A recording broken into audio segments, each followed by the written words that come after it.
So our next presentation is going to be about differentiation in CS classrooms. Feel free to continue. You can ask Doug questions. I'm sure he'll be around for a little bit. Sangmin, who's going to be presenting on differentiation, wrote a really excellent set of blog posts on the Coding Room's blog about differentiation. So I'm really excited about this presentation. And you should be a co-host now, so take it away. Awesome. Hello, everyone. All right, let me share my screen first. All right, there we go. Can everybody see my screen? Yeah, that looks great. Thank you. Okay, awesome. All right, so hello, everyone. My name is Sangmin Pak. Thank you for taking the time out of your day to attend this PD, and thank you for people at Coding Rooms, obviously. Today, I'm going to talk about differentiation in CS education a little bit. So to introduce myself a bit before we dive in, I've been a special education teacher for 7 years, teaching in a public high school in Queens, New York City. And I've taught CS for 4 years of those 7 years. As it says on the slide, I was not originally a CS teacher. How it happened is one of my coworkers one day just stepped into our office and said, "Is anybody interested in teaching coding? There is paid training." So when I heard paid training, I was like, yes, of course, I'm going to sign up for that. But also I was interested in learning coding, but didn't know where to start. So it was a really great opportunity for me. So yeah, that's how I started. Since I never really had any CS experience, I was also a student myself. So I'm not at the level of the other presenters here today. I'm like barely one step ahead of my students for most of the time. So as a student of CS, teaching this to my students, I saw all the pain points that my students go through. I would carve out some time to go through the lessons myself and ran into a lot of problems. So first, the level and pacing of CS curricula that I was using were way higher than I expected. Other teachers at the teacher training sessions had similar sentiments. They were really struggling to go through the basic concepts, and they were going through the curriculum a lot slower than what we all expected. Second, there was a lack of connection to real life. I noticed that I noticed this most when I was teaching Python curriculum that I'm using. Most projects were either very math-based or very dry, and students quickly lost interest. And I had to kind of revert back to using block-based programming like Scratch or Snap. And then third point was lack of proper scaffolding and hands-on materials. So we all have one of those days where technology is not on our side. Wi-Fi is not working, laptops are not running, desktops run into issues, and so on and so forth. So on those days, it was really hard for me to come up with something on the spot. So it would have been really nice to have some kind of hands-on material. Also, it seemed like most lessons I came across or curricula that I was using were designed with only general ed students in mind. So what about our neurodivergent students? Or what about our students with learning disabilities? If we are trying to offer and expand CS exposure and access, then shouldn't we design more equitable CS education? So I came up with this question. Are the majority of current CS curricula equitable and accessible to all students? Obviously, I don't really have an answer for this yet, but by offering equitable and accessible CS education on an individual level, I 100% believe that we can bring about some positive change. So I'm a special education teacher first, then a CS teacher. So it's really hard for me to not think about the disparity between what the gen ed students and the special ed students go through. You guys probably have seen this picture a lot. This is used to show equality versus equity. So we're all trying to make our lessons and classroom environments more equitable. So sometimes I think to myself, is CS education actually creating this wooden fence that you see on the picture and kind of blocking the students from this baseball game that's going on? Also, more than 95% of my students are students of color. So are we adding another barrier to these kids who are trying to kind of simply survive in the real world, right? So again, we cannot solve all of these systematic problems, but as teachers, we can make CS education more equitable and accessible by, you guessed it, differentiating. As we all know, differentiation is not a fad. Let me read the quote that's on the screen for a little bit. It says, differentiation refers to a wide variety of teaching techniques and lesson adaptations that educators use to instruct a diverse group of students with diverse learning needs in the same course, classroom, or learning environment. So differentiation can be daunting and quite hard to grasp if you're not used to it, but it simply means that you're just teaching students the same concept, the same skills, although they have different learning needs. So this actually doesn't mean dumbing down the material. It means that everybody will be challenged and engaged with the lesson at their level. So you guys probably have taken differentiation course while you guys are doing your master's, but just to reiterate, teachers can differentiate content, process, products, and learning environment according to readiness, interests, and learning profiles of a student. But the main methods that I will discuss today are: 1, differentiate by content, which is what you are teaching. B, differentiate by process, which is how you're teaching. And then finally, differentiate by product, which is about how you're assessing these students. So as I go through these slides, I'll go over a couple of strategies for each method and go over some examples. So if you guys have any questions, feel free to just drop the questions in the chat, or you can even unmute yourself and just speak up. Okay. All right. So firstly, differentiating content. So this is what you are teaching. So think about how you can present the materials to students in a more digestible way. So one of my go-to is chunking the information, meaning I'm presenting the information to students in a smaller digestible chunks. I don't know about you guys, but for me, learning how to code is like learning a whole new language and then some. So I'm pretty sure students are going through the same sentiment as me.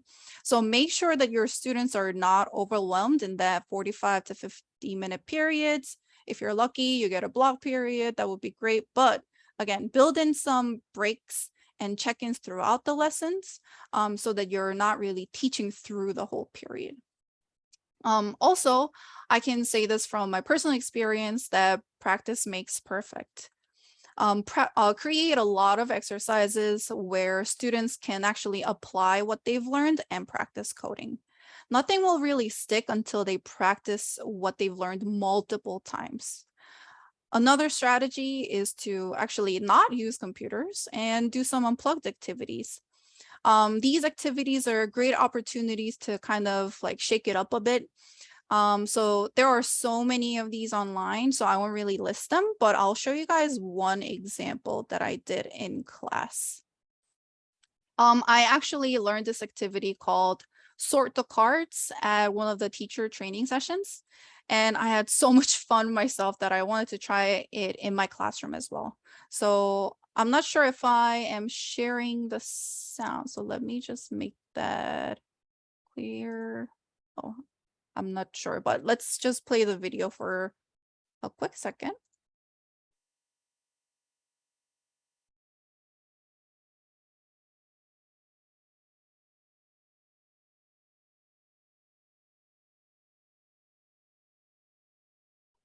There was no sound, just so you know. That's okay. But as you guys can see in the video, this was obvious pre-pandemic, so no masks. But as you guys can see in the video, kids were kind of like scrambling to sort a mixed deck of cards. Once each group had the algorithm down, they basically competed to see which group won. So they have a lot of fun with this activity because obviously they're away from the computers and they're not straight up coding, but they're doing more hands-on stuff. And also they're competing. They love competition. So I sometimes give them prizes for the first 3 groups and stuff like that. But one thing to remember is that they're learning something crucial through this activity, which is creating effective algorithms. So make sure that you direct them to think about what kind of sorting algorithm they want to use, have them jot it down in their notebooks or Google Docs first, and then have different groups compare the algorithm once they are done with the activities. All right, so let me move on to the next part.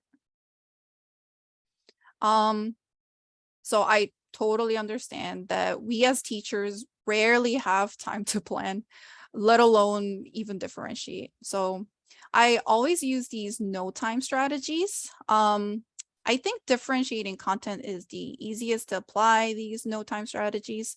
For example, you can add more visuals, like you can take a screenshot of the code snippet or sample solution. You can also use images or videos that's to so that the students can kind of connect ideas better.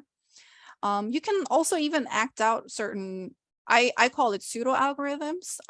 For example, I'm sure you guys have heard of this activity where you have to create an algorithm for making peanut butter and jelly. So I put my students into groups of 2 to 3. Usually I do this in the beginning of the year so that they can kind of get into learning or starting to learn these big concepts. So I put them into groups of 2 to 3, and then I have them write an algorithm to create peanut butter and jelly sandwich. And I also bring in bread and peanut butter and jam and so on into class. And then I act it out while students are reading out loud their algorithms. They have a lot of fun watching a teacher making a fool out of themselves because I do all the glitches myself. I'm like, oh, my hands are full. Which can I, hold like a knife or fork, or I might have to like drop all the utensils, or I act like I'm opening a lid of jar and things like that. So they have a lot of fun with it too. Also, if you're presenting information using PowerPoint or Google Slides, definitely put less words and make fonts bigger. I cannot emphasize this enough. I've seen so many other teachers in our building, not just computer science teachers, but for every subject, simply kind of like copy and paste the lessons from purchased curriculum or anything they found online and things like that. And once you do that, if it's really hard for students to actually see what it says. But also they often get lost in copying the words down in their notebooks and kind of miss the important bits. Another simple strategy that I use is making keywords bold or underlined so that students can understand what they need to study. And in conjunction with that, I provide close notes, which are basically fill in the blank type of notes. And all they have to do is just fill in the bold words or write down missing phrases. And the most important thing, in my opinion, though, is to go slower. Like I said earlier, learning how to code is like learning a new language and then some. So going slow and repeating the material really don't hurt anyone. Let me see if there are any questions. Okay, so let me continue to the next slide. All right, so second part is differentiating process. So this is about how you are teaching CS. So what are some activities and materials that help students learn better? So here I've listed PBL, tiered activity, and grouping. Of course, these are not all the strategies, but let's briefly go over what PBL is.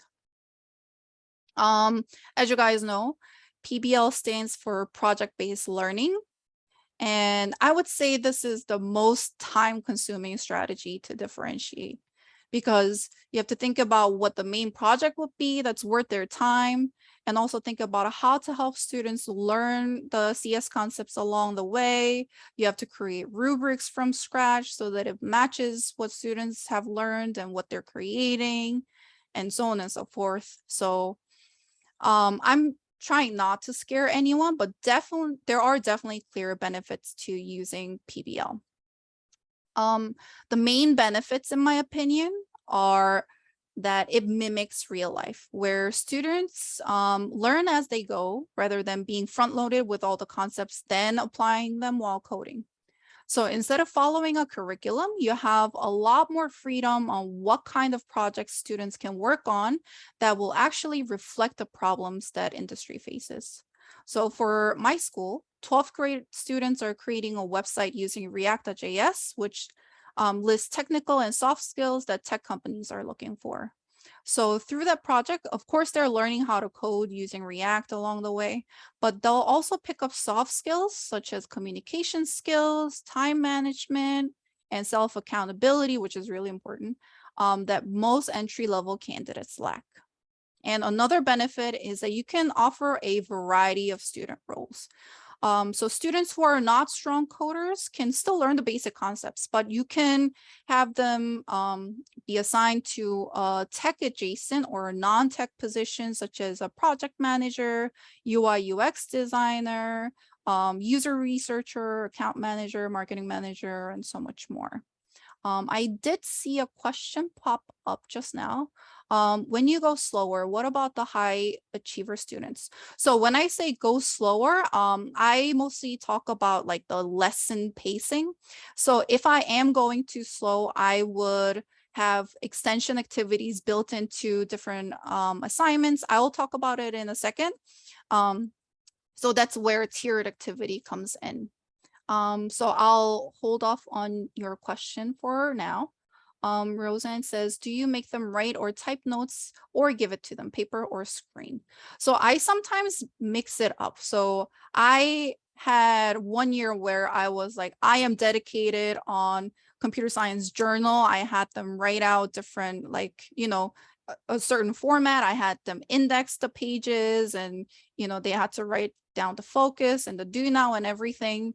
That worked to some degree. Certain students prefer to just type in the notes to their Google Doc and stuff. So it's really what you are comfortable with and what the students prefer. I just like to have them get off the computer for a little bit and then write very short notes, because I don't really want to take the whole period to have them write down notes as well.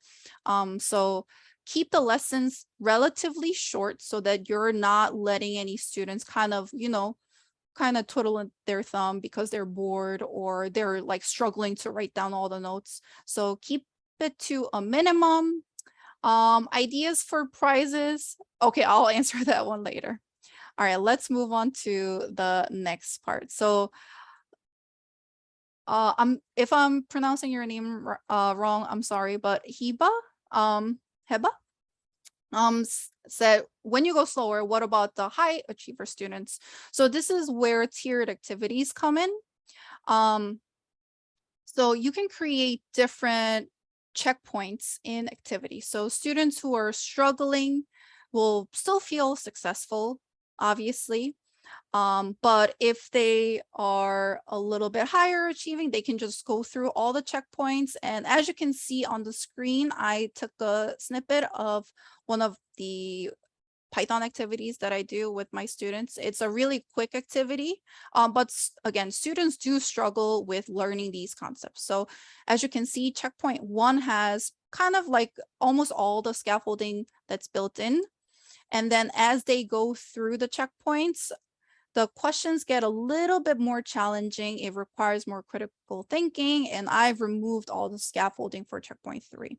So I don't penalize students that don't go through all of the checkpoints. It's mainly built in there so that students feel kind of successful, whatever level they're at. Oh, Joel also put in a link for rubber ducks. That's another great strategy where they're literally, I usually have a doll next to me too, but I have to kind of model it in front of them that I'm not a crazy person. I'm just talking through my problems. So once they have an actual object that they can talk through the problems to, it really helps them stick that concept in their head. Okay, so while you're doing these tiered activities, you can also kind of circulate the class to kind of like quickly assess and check which students need more one-on-one support. Another strategy that was already talked about earlier, but it's also used in the industry, is pair programming.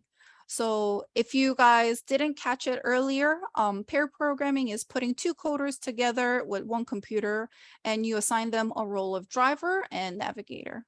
So I found it the most effective if you put a strong coder with the beginner coder, and then have the beginner coder be the driver who's sitting behind the computer and then typing to code. And then navigator benefits from this model by solidifying their knowledge and teaching their peers, while the driver is learning by actually, typing out the code. And actually that might give them another access point for the concept by hearing it from their peers, because obviously when the teacher says the same thing, it doesn't go through, but if their peers say it, for some reason it sticks, right? The last method is differentiating the products. So this is about how you are assessing them. Some of the strategies I use are offering students a choice for assessments, like you can do tic-tac-toe, or I do like a menu where they can choose whatever they want. But also tiered assessment and differentiated rubric, which are kind of similar. So the difference between tiered assessment and differentiated rubric is that tiered assessment is kind of different versions of a test, but differentiated rubric is the same test, but graded differently. So again, you can create these checkpoints within these assessments and then grade the students according to that rubric. All right, so example of tiered assessment. So I often create a two-part exam where for the first part, students are completing multiple choice or short response questions to kind of test the basic concepts. For that part, I usually keep it open notebook. Some people don't feel good about that, but I just want them to get into the habit of using the resources like Google or Stack Overflow, or just reading documentations, because they're going to do that eventually if they do become a programmer. So I do want them to get into the habit of doing that. But for the second part of the exam, they usually make a simple program based on different instructions. So this is easily done if you use any learning management system where you can individually assign students different versions of the exam. I actually use Google Form pretty often, because from my Google Classroom, I can assign individuals or groups of students the same version of Google Form. Or what's even better is create one Google Form with different sections, and then use the logic built within the Google Form to have them proceed to different sections. So I assign students a version number at the beginning of the period before they take the exam. And then when the students get to the prompt to choose a specific version, they can simply select that version number, and then they'll only see that section of the Google Form. So for me, it's really easy because I can kind of streamline all the responses to one Google Form. So I use this method the most. All right, so we are running out of time, so let me go a little bit faster. So obviously there are tons of other differentiation strategies out there. So you can apply more general differentiation strategies, such as adding more visuals and study aids like word boxes and checklists, and offer more small group instructions and even one-on-one check-ins, which I think is very helpful for a lot of students, and also create more opportunities for self-directed learning and workshop model. To sum it up, first, you don't need to use all these strategies. That is crazy. So take what you can, use what you can, but your mental health is also very, very important, as we've learned from these previous years. Also, remember to teach up, meaning keep the expectation high, but offer them proper differentiation and scaffolding so that you can kind of bring them up to that level. And then lastly, as long as you keep your students' best interests at heart, you can create equitable and accessible lessons. So simply being mindful when you're creating or modifying these lessons will help a lot. So that's pretty much the end of my presentation. Let me go through the chat really quickly to see if there were any other questions. I remember somebody asked for the ideas for prizes. I got really lucky because one of the curriculum that I use is offered from Microsoft Teams. And in the beginning, they had like a box full of small like trinkets and things like that. They sent it to us as raffle prizes. So I used them for that sorting card activity. But I also build in different competitions throughout the year. So I can give them like water bottles, sunglasses even, or like little those, I don't even know what they call, but like little pop sockets and things like that.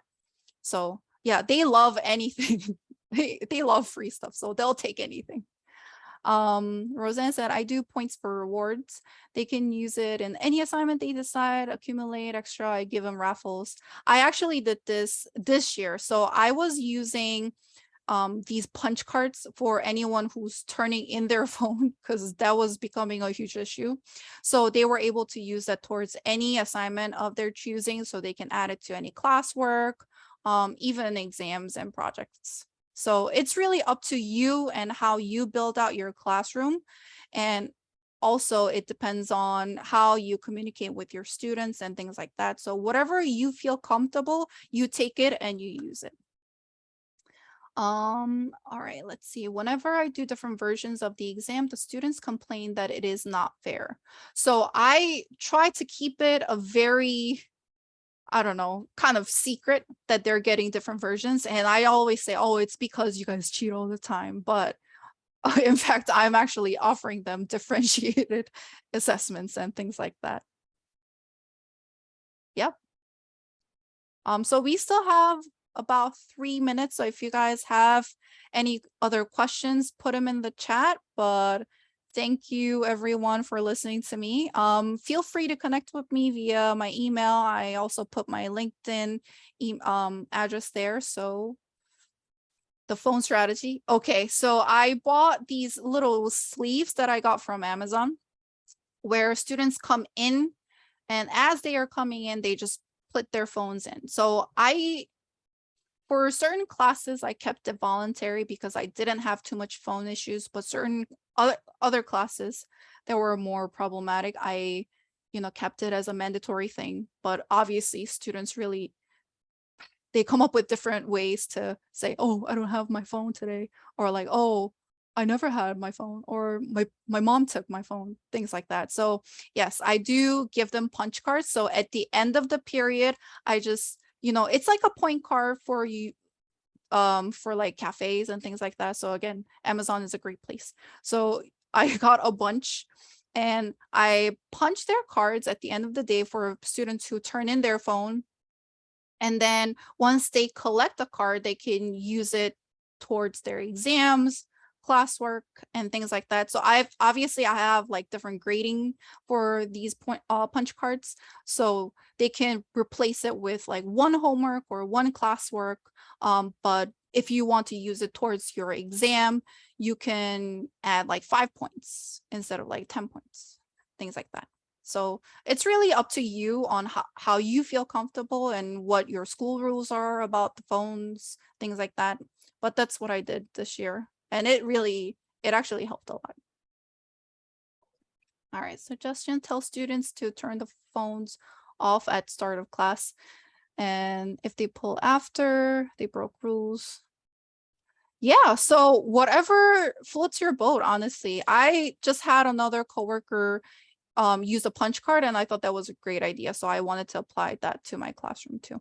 So yeah, thank you everyone. I was thinking if they take out their phone after, you make them write their program on a punch card.